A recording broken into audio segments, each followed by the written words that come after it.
President Trump saying there on ABC that he hopes the investigations of his former rival are now over. Jason Chaffetz has been doing a lot of the investigating. He's live from the Republican retreat now in Philadelphia. And, sir, thank you for your time and coming back here on America's Newsroom. Answer that question. Is the probe over of Hillary Clinton?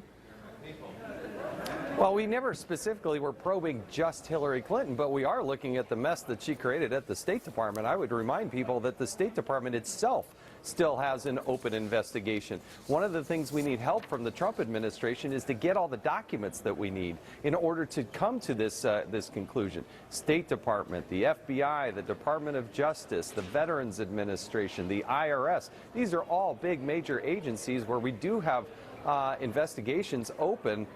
They have been slow walking us, and if the bureaucracy thinks that they're just going to kind of get away with it by running out the clock and a change in administration, they got another thing coming from at least the House of Representatives. So we can accelerate this process by getting an administration to give us the documents. The probe is not over then, or probes as you describe them then.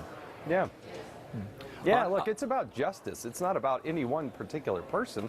The House has a lot of equities in this that we want to see, and that's what this committee has done since 1814, and I'm not going to let up on the pedal. It didn't start because of a political election, and it's not going to end because of a political election. Last week on Inauguration Day, you put out a picture on Instagram, and it was a picture of you shaking hands with Mrs. Clinton, and the caption read the following: "So please, she is not the president. I thanked her for her service and wished her luck. The investigation continues." So there's the answer, right? Yeah. Yeah, exactly. I give her huge credit for showing up at somewhere I'm sure it was very difficult to be. I did thank her for her service. I did wish her the best of luck, but that doesn't mean the investigation's over just because Donald J. Trump was sworn in as the President of the United States. That's just not the way it works. Was that interaction as fast as it was described in that caption, or was more said, Congressman? No, it was... You know, it was all of 8 or 10 seconds or so, and she was very gracious. Like I said, I give her great credit for that.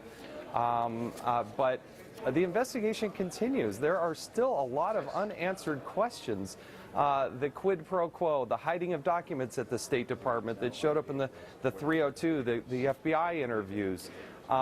We don't have literally tens of thousands of documents that we still need, and how is it the classified information got to a non-secure setting?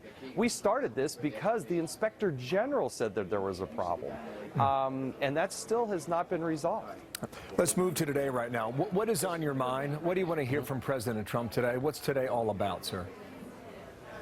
Well, we have a chance here with unified government. We got to tackle big issues: tax reform, Obamacare, the immigration issues, national security. We have Theresa May, the Prime Minister, coming in, one of our greatest allies, the British. We do have a special relationship so it's a lot for us to consume, but we have got to actually pass legislation to make a difference for the American taxpayers. They want a more efficient, effective government. That's what we need to deliver on, and that's what we've got to be unified in getting done and over the finish line. Paul Ryan said repeal Obamacare perhaps in March, and he said a revamp of the tax code perhaps by the end of summer.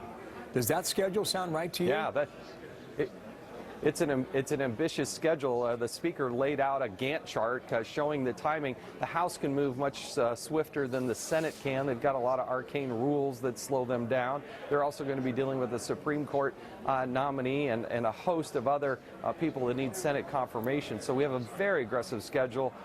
We need to be on the same page because we're going to walk, chew gum, and do some other things all at the same time. Okay, Jason Chaffetz, thank you for your time. President Trump is there today. Thanks, a bit later, and Theresa May, as you mentioned there as well. Thank you, sir. We'll look for headlines from Philly.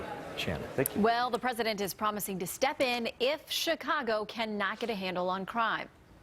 Chicago is a great city, can be a great city. It can't be a great city if people are shot walking down the street for a loaf of bread. Chicago Mayor Rahm Emanuel responding to the president's threats to send in the feds. We're going to talk about it with the former superintendent of the Chicago Police Department. Also, the world remembering a television icon, Mary Tyler Moore's famous co-stars, honoring her legendary career in their own words. Your insurance company won't replace the full value of your totaled new car. The guy says, you picked the wrong insurance plan. No. I picked the wrong insurance company. With new car replacement, we'll replace the full value of your car, plus depreciation.